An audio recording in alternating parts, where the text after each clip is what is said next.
Super Bowl, the single greatest sporting event in the world. To earn the right to participate just once is a glorious achievement. Last season, the Washington Redskins became the first team since the '79 Steelers to play in 2 consecutive NFL championship games. Such an accomplishment truly indicates an uncommon level of superiority.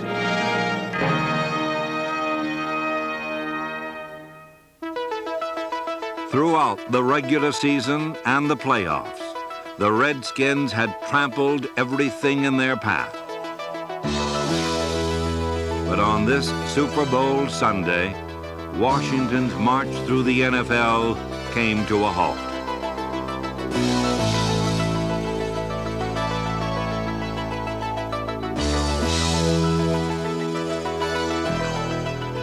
The Los Angeles Raiders victimized the Redskins, just as the Redskins had victimized the rest of the National Football League.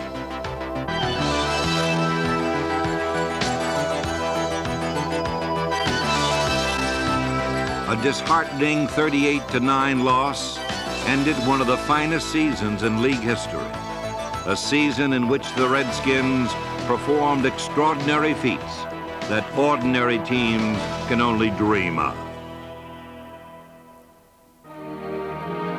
The 1983 season saw Washington march to the tunes of glory. Every team wanted to defeat them, but the Redskins survived the NFL gauntlet. They finished with a 14-2 record, pro football's best, and scored the most points in NFL history. While the rest of the National Football League was striving for parity, this team proved once again that they are a cut above.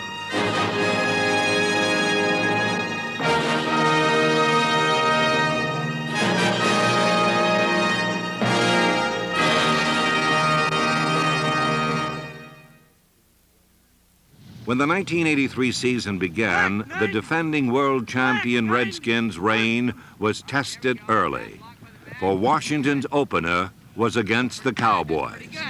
We've got to see if we can get back to the same emotional level that we had last year in the playoffs, and our fans and everybody there in our stadium, and see if we can get ready for this one. It is going to be a big game, but it's going to be 1 of 16, and it's not going to be any more important than coming back and winning the next week. But obviously, it's going to be an exciting way to start the year on Monday Night TV.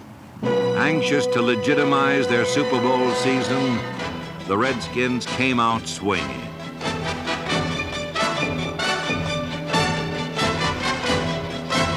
The defense held the Cowboys to just 3 first-half points, while the offense scored 23.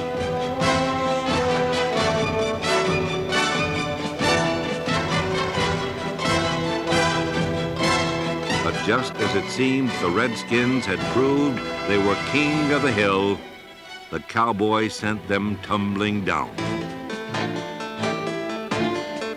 Dallas's 28 second-half points beat Washington 31-30. Oh, no,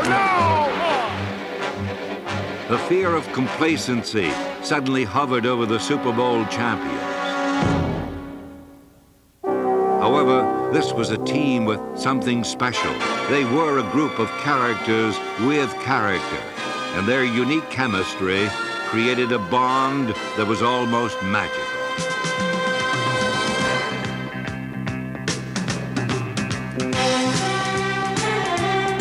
Dallas proved to be only a temporary detour, as Washington quickly got back into the fast lane with consecutive wins over the Eagles, Chiefs, and Seahawks.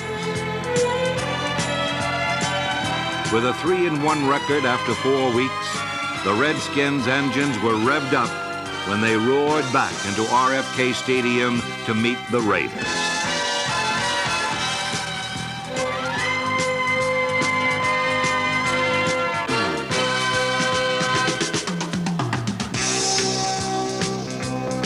Three first-quarter interceptions by the secondary, and a Joe Theismann touchdown pass to Joe Washington gave the Redskins a 17-7 first-half lead.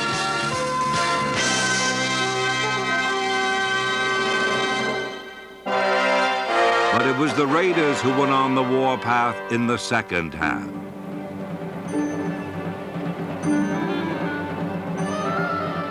Four Los Angeles touchdowns backed Washington into a corner.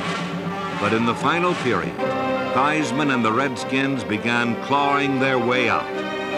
Charlie Brown's touchdown brought Washington within 8. But needing 2 scores to win, the Redskins had to have the ball back. Okay, we're going to hit it deep left. Now, if they have their onside receiving team in there, then he's going to hit a low liner, still deep, but one that bounces, and if we get lucky down there, we may be able to fall on it. Okay, let's go. Let's go.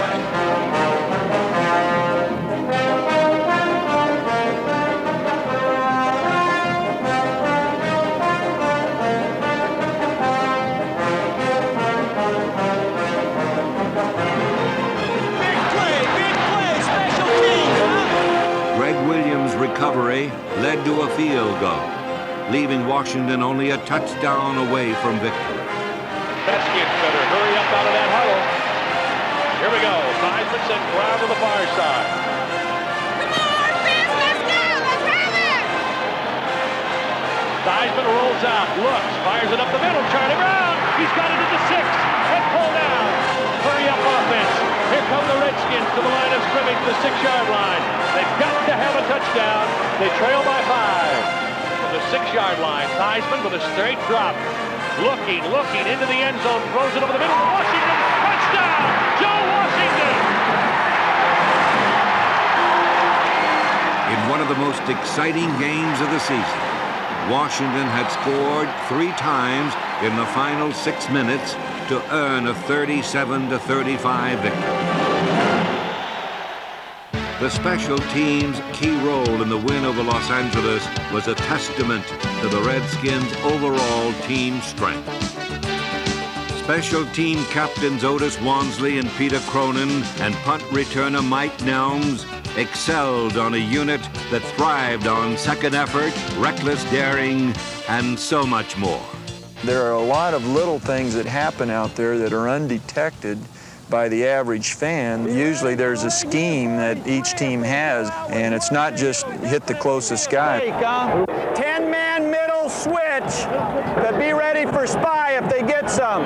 Spy! Spy! 10-man spy! Pooch alert! Hey, pooch! Pooch alert! The strategy sounds foreign, but it's easily translated. This is going to be the throwback to Darryl.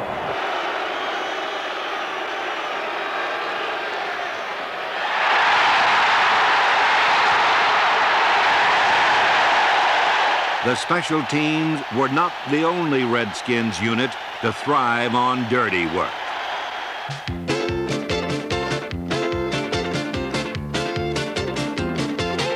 I love them hogs. I love them hogs. I love them hogs. Yeah, I love them hogs. Sing it loud, sing it clear, all the way another year. Everybody come and sing a cheer. With their noses to the dirt, Jacoby, Grimm, Bostic, May, and Stark comprised the NFL's best offensive line and gave Theismann ample time to pass and fullback John Riggins plenty of room to run. Riggins has been named an honorary groundhog, but number 44 is more akin to a bull, and in 1983, the NFL was his personal china shop. Riggins' straightforward, no-nonsense running style is also a reflection of his unique personality. I've never been a, rah-rah type of guy and a cheerleader type of fella. For me, it's business. I have a job to do, and I go out and do it the best I can. And when I'm not on the football field, I'm over on the bench. Almost 90% of the time down by the oxygen tanks. In his 12th season, the Diesel still provided a breath of fresh air for the Redskin offense. The NFL's fifth all-time leading rusher scored a record 24 touchdowns in '83, but the big fullback does not want to be remembered for his statistics. Actually, if they were going to remember me by anything, I would like them to think that I always came to play on Sunday. I might do some goofy things during the week, but when Sunday rolls around and the ref blows a whistle, you can bet that I'll be playing. John Riggins epitomized the dominating power of the Redskins, for he, too, was a cut above.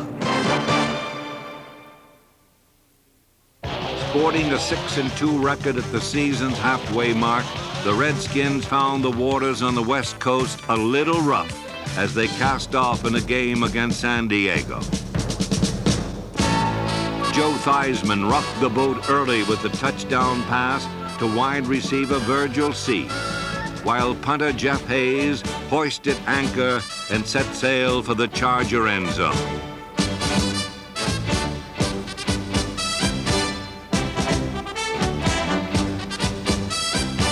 Hayes' voyage set up the first of two Riggins touchdowns.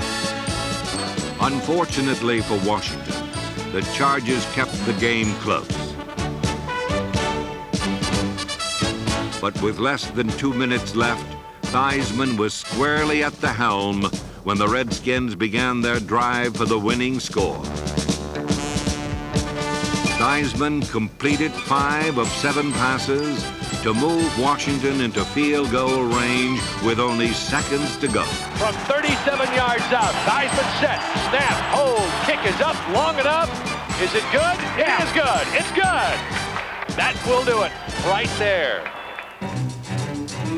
While some quarterbacks simply endure pressure, Joe Theismann consistently rises above it. 1 minute left in the game, and it's 3rd and 10, and everybody knows it's passed, and the defensive ends turn into werewolves. You either rise to that and can handle that, or you can't, and you should be in another business. Some quarterbacks can't handle that kind of pressure. Joe can, which is what makes him probably the best right now.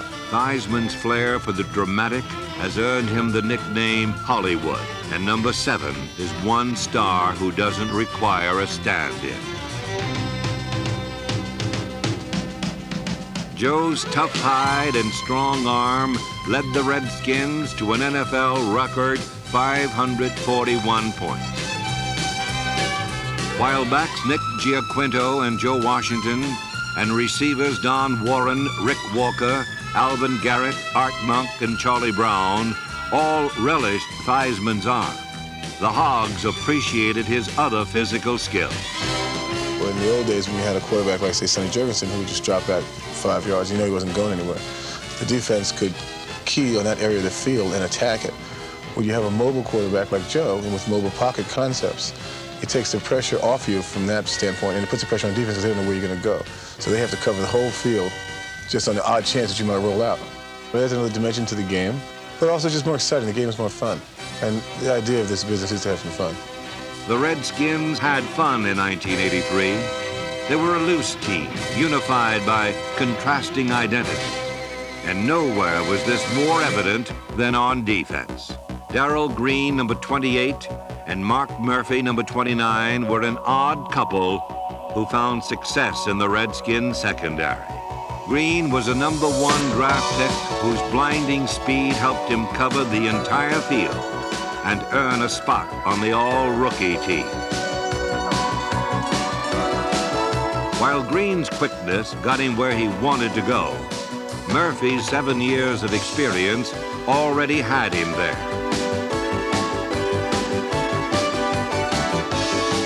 A Pro Bowler, Murphy led the NFL with 9 interceptions. Constantly under bombardment, Washington's secondary nicknamed itself the Pearl Harbor Crew. However, Murphy and Green, with the help of Anthony Washington, Ken Coffey, Vernon Dean, Curtis Jordan, Greg Williams, and Brian Carpenter, braved the attack and intercepted a league-high 34 passes. Dave Butts and Dexter Manley had such contrasting styles that they made TV's odd couple, Felix and Oscar, seem like identical twins. Dexter is flamboyant and outspoken. Tough times never last, but tough people do. That's one of my favorite books that I'm always reading. Dave is quiet and composed. I'm a little bit older, a little bit more reserved. It's hard to find anything that we both think and do the same way. The only thing that we do is play on the same team. They are like oil and water, but defensively, they blend together to wreak havoc upon opposing offenses. Their pressure was so intense that if one didn't get his man, the other one would. Dexter and Dave combined for over 24 sacks. And when they didn't get the passer, number 78, Tony McGee, did.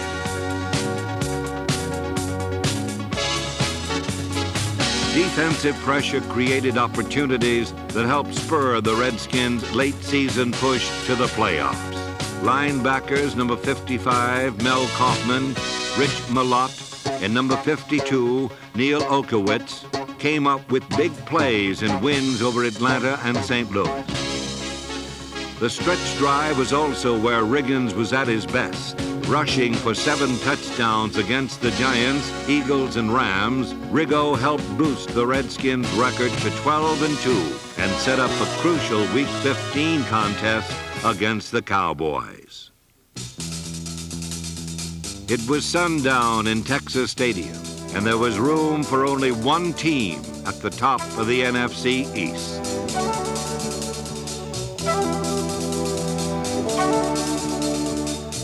Washington patiently waited for the Cowboys to make the first move. And when they did, the Redskin defense cut down Dallas where they stood. Washington's league-leading rushing defense limited Dallas to only 33 yards. Doomsday had arrived, all right, for the Cowboys.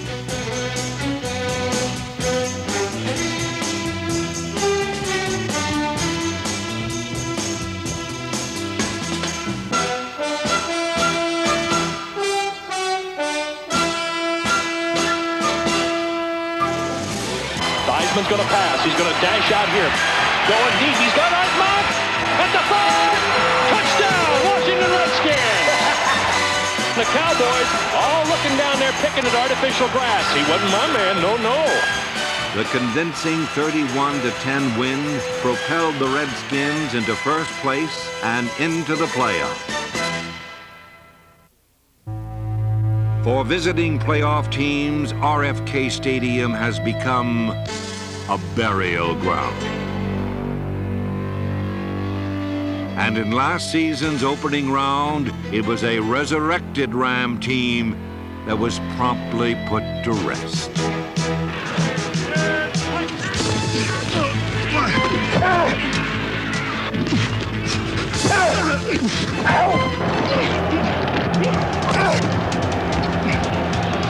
Ferragamo fires it out on the far side to Dickerson. Picked off. He's gone. It's 28, Darrell Green. Bye-bye. Race into the end zone. Everybody else was running full speed, and Darrell was just trotting. Vince Ferragamo was giving chase. That was really funny. That's not if you're Ferragamo. That's not so funny. Washington was so overwhelmed that not even a presidential pardon could have saved the Rams on this day. Back to Theismann, fires it near side. Monk wide open at the 10. Bye-bye. Touchdown, Washington Redskins. The Redskins crushed Los Angeles 51-7. But still there were those unimpressed with Washington's show of strength. I just don't believe that we will be in awe or terribly nervous about this. I think our players are eagerly looking forward to just finding out how good the Redskins are.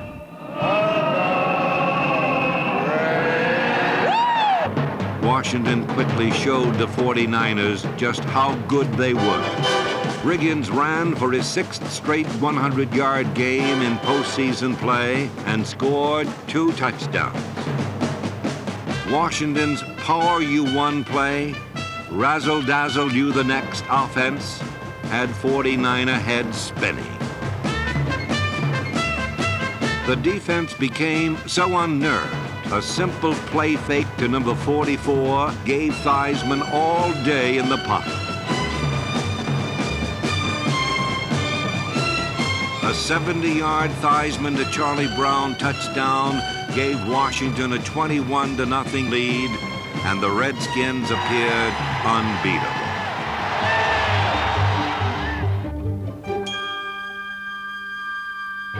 However, in the second half, the Redskins let their guard down, allowing the 49ers to sneak in some crucial blows.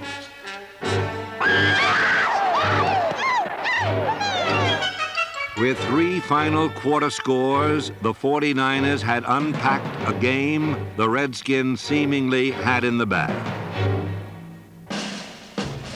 But true to the character of this Redskin team, they stubbornly set out to obtain a victory they had already laid claim to.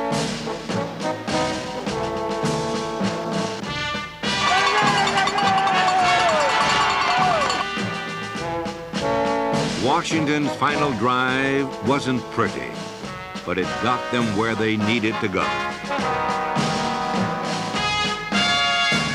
Field goal, field goal, field goal.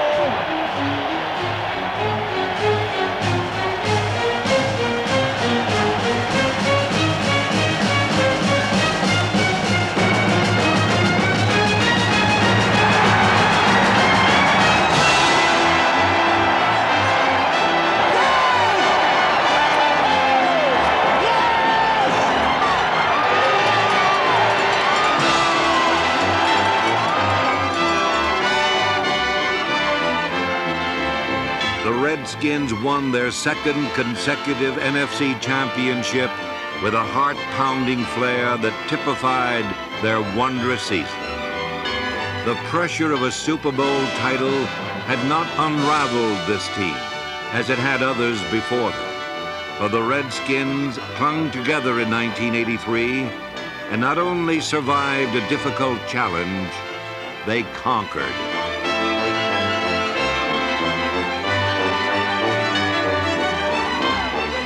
By maintaining their lofty status at the summit of pro football, the 1983 Washington Redskins were truly a cut above.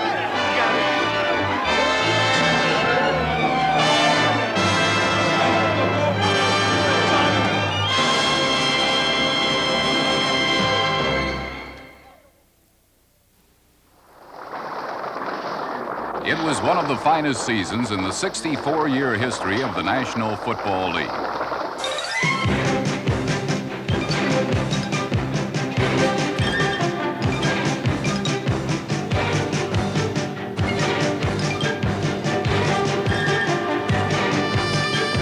In all of professional sports, no other league packs so much excitement and drama into game day. All right, Bunch, here's a chance. We got the ball first. Now, let's get a block. Go to kickoff. Let's bring it out. Let's have some fun. Let's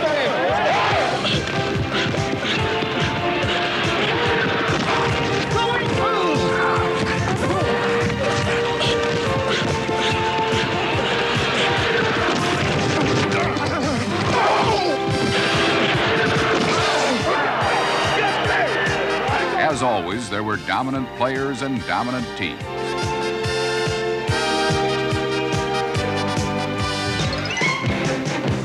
But never in the league's history has a championship chase been at the fingertips of so many.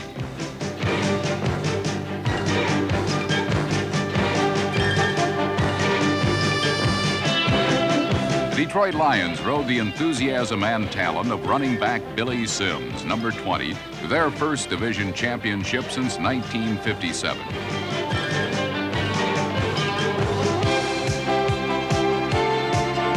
Another inspirational performance was turned in by Atlanta's Billy Johnson, number 81, who was named the comeback player of 1983. After 2 knee operations as a Houston Oiler, a brief stint in Canada, and a year on the bench in Atlanta, it seemed that the career of Billy White Shoes was over.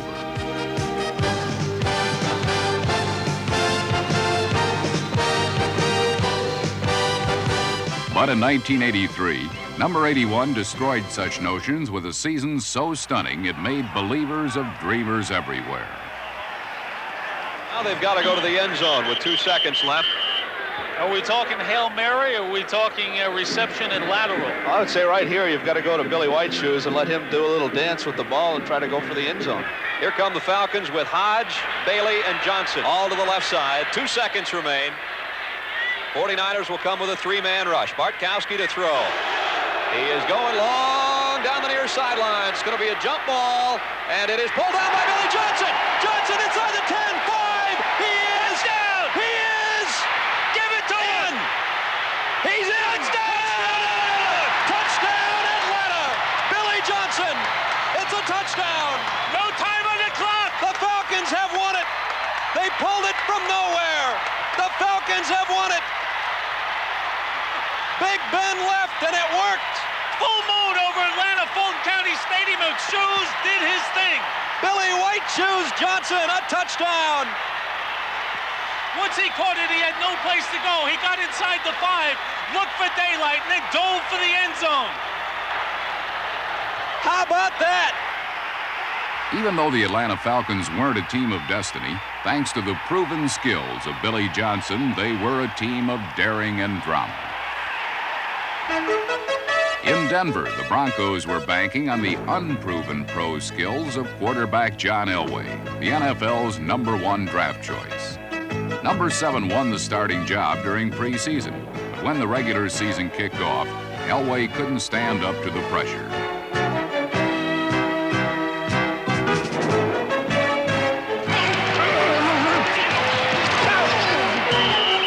Denver's complex offense disoriented Elway, and he spent much of his first season just trying to get his bearings.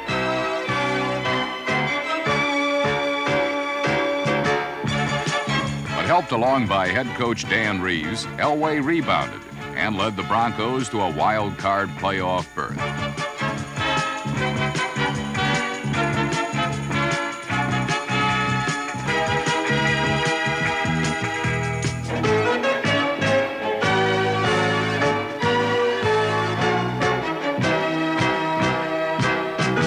Never before has youth played such a part in turning NFL teams around. Running backs Eric Dickerson of the Rams, Kurt Warner of the Seahawks, and quarterback Dan Marino of the Dolphins all were rookies who were instrumental in their team's assault on the playoffs.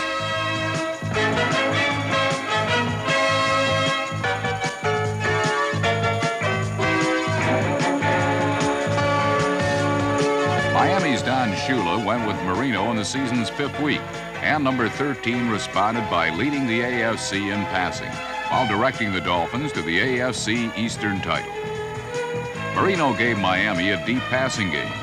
Number 29, Eric Dickerson, gave the Rams a running attack and the playoff berth.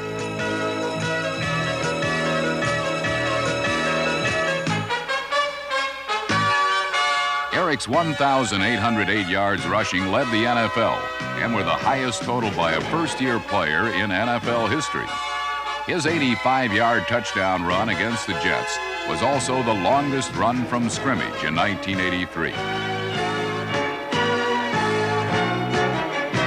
The top rusher in the AFC was Seattle's first-round choice Kurt Warner, number 28.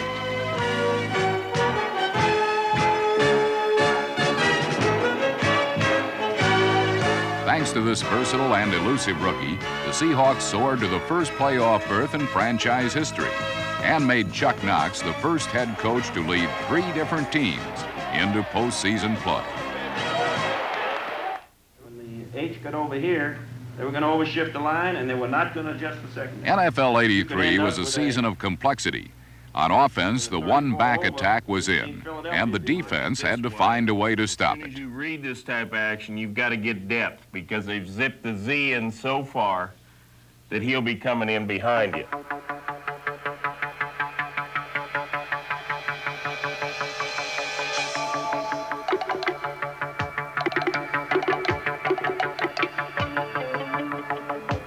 Modern defense is formulated around strength in numbers.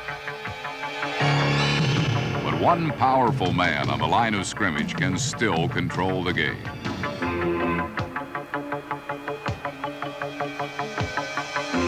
Outside linebackers like Lawrence Taylor of the Giants and number 53 Hugh Green of the Buccaneers emerged as the most dominant defenders in the game today.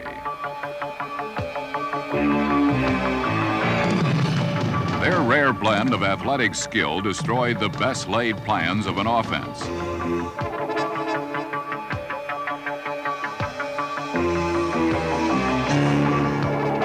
In 1983, these and other talented players led a charge that resulted in an NFL record for defensive touchdowns in one season.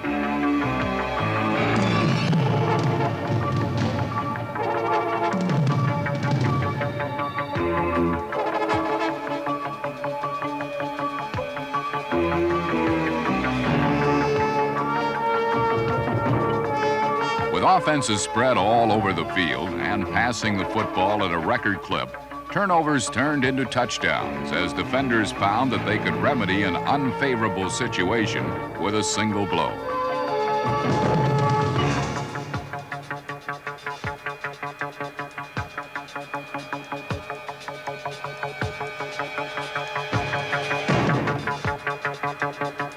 Because of this wide-open approach, the pulse of any game could change rapidly. But this was more the result of the NFL's offenses, whose imaginative plans of attack were as deceiving as they were delightful to watch.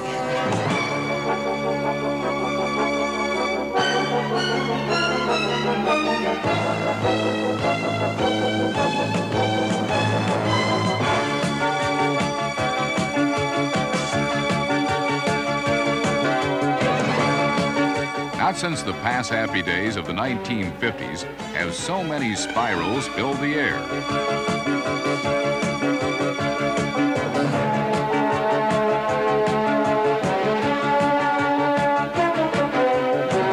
Green Bay's Lynn Dickey was one of 3 quarterbacks who threw for over 4,000 yards.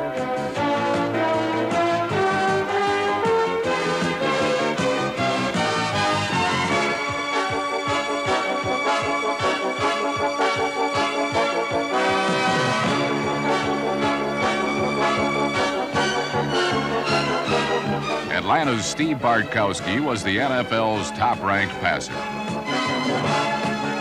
With 92 receptions, Los Angeles Raider tight end Todd Christensen led all receivers. Teams won by passing when they wanted to pass, not when the defense dictated that they could.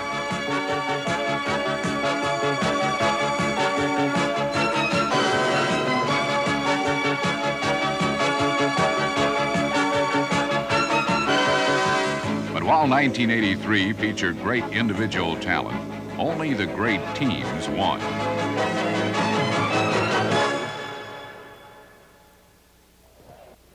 All right, let's go split right close, 20 paint. 20.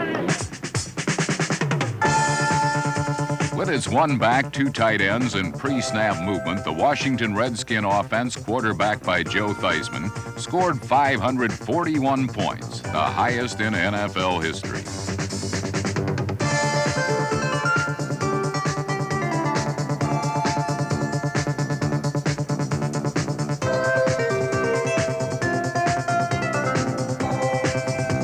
Their flash dance passing was complemented by bullish John Riggins, who set an NFL record with 24 touchdowns.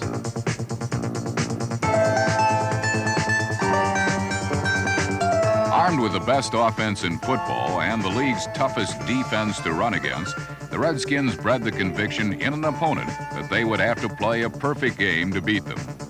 Only 2 did, as Washington won 14 regular season games and then 2 more en route to the NFC Championship.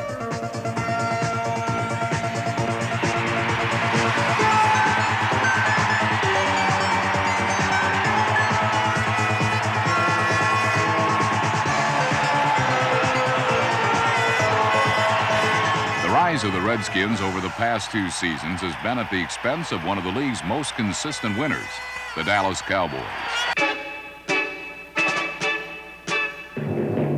In 1983, the Cowboys' shotgun was loaded once again with deadly ammunition.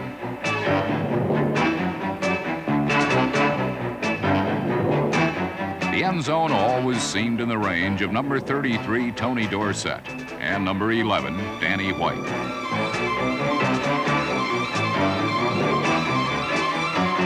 On both sides of the football, Dallas could shoot down an opponent, and 12 times in 1983, they did just that.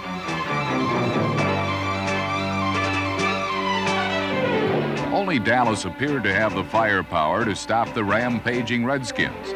And in their Monday night season opener, the Cowboys overcame a 23-0 halftime lead to win 31-30. They would win 11 out of their next 13 games and had only to beat Washington at home in the season's 15th Sunday to win the Eastern Division Championship. It began as a typical Cowboy and Redskin shootout.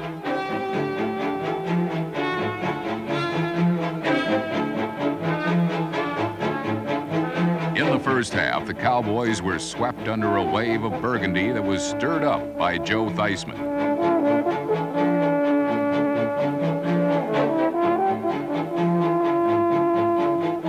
But late in the third quarter, with the contest still undecided, the Cowboys faced a 4th and 1.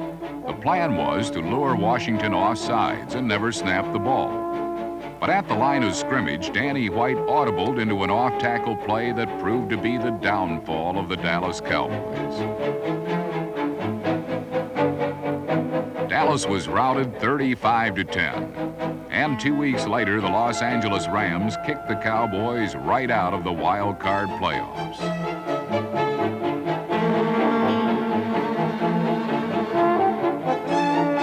Suddenly, Dallas's 18th consecutive winning season and impressive 12-4 record was overshadowed by their failure to get to the Super Bowl. The New Orleans Saints have never been to a Super Bowl. In fact, they have never had a winning season. One thing I want you to remember, football is only a small part of your life. It ain't life or death out there. All we got to do is go out and do the same thing that we've asked from the first day we started.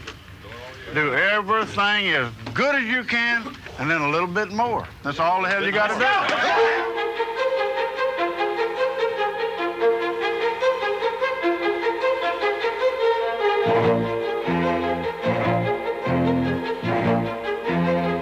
In his third year as head coach, Bum Phillips rebuilt the Saints into a team that learned how to win.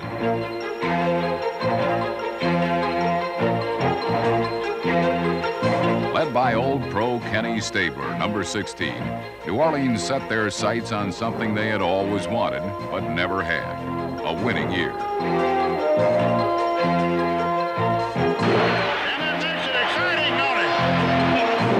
Much of the excitement stemmed from Bum's defense.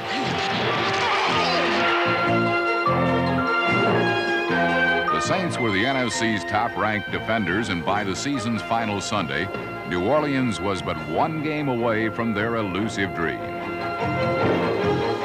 Only the Los Angeles Rams stood in their way. Unfortunately, the Saints threw away their golden moment as the Rams scored on a punt return and 2 interceptions.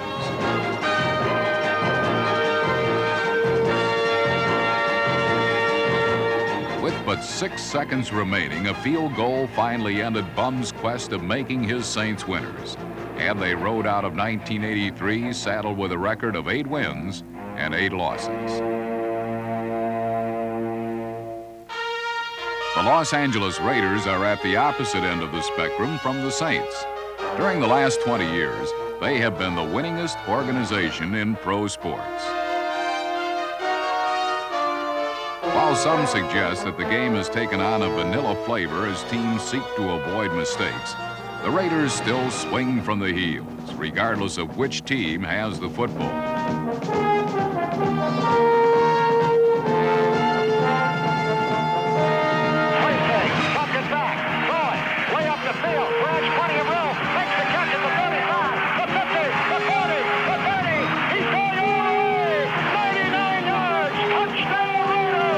The Raiders' philosophy is simple. Great players make great plays. Led by stars like Marcus Allen, number 32, they prove this by running away with the AFC Western Division title for the 9th time in the last 14 years.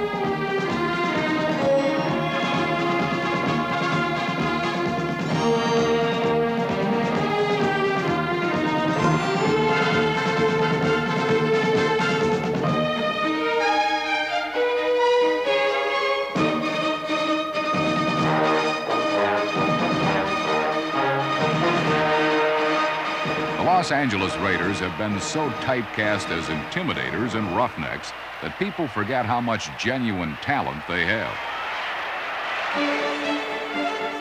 But in the playoffs, they not only displayed their talent, they also showed that they were a team that knows how to run when the wire is near.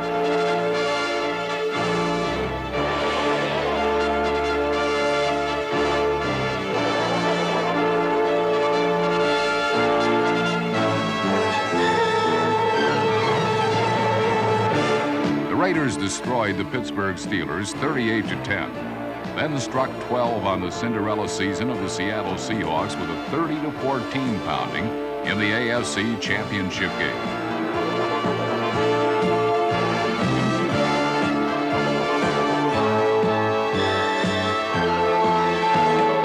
Only the Redskins blocked the championship chase of these mighty Raiders. You guys were magnificent. We played a great football game. We deserve to be the champs and represent this conference. We're going to Tampa, baby. We're going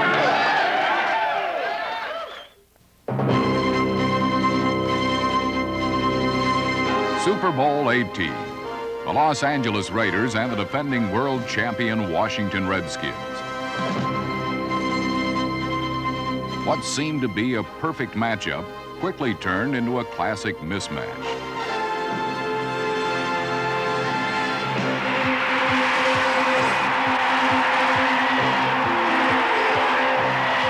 The Raiders scored immediately, then turned loose their stable of thoroughbreds on the stunned Redskins.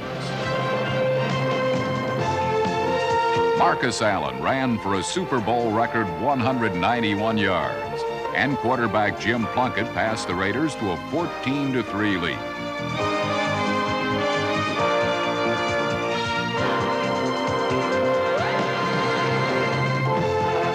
Redskins head coach Joe Gibbs watched helplessly as Raiders cornerback single-covered his speedy wide receivers.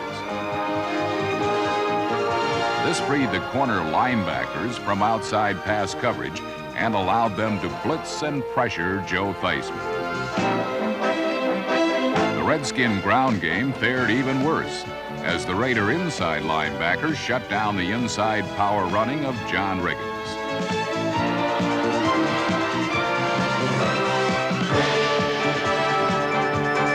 With but 12 seconds remaining in the half, the Redskins were backed against their own goal line.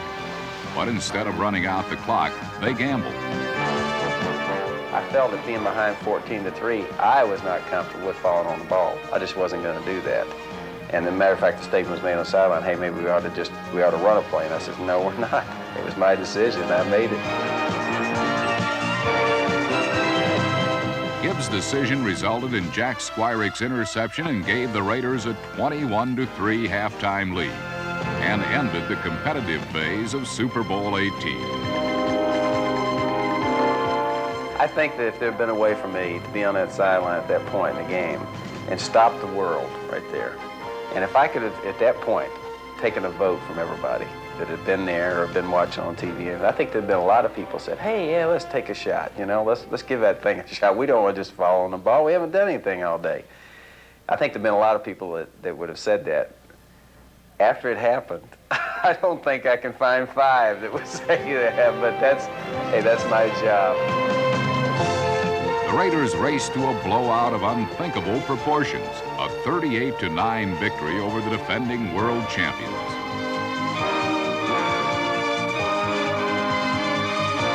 Plunkett giving to Allen, sending him wide left. He has to reverse his field, but he gets away for a moment. Comes back up to the middle of 30, 25, 40. Breaks past 2 men at the 50, down to the 40, picking up a blocker. It was their 3rd world championship, and they had done it in a style befitting their swashbuckling image. As always, the season belongs to the champion, and 1983 belonged to the Los Angeles Raiders.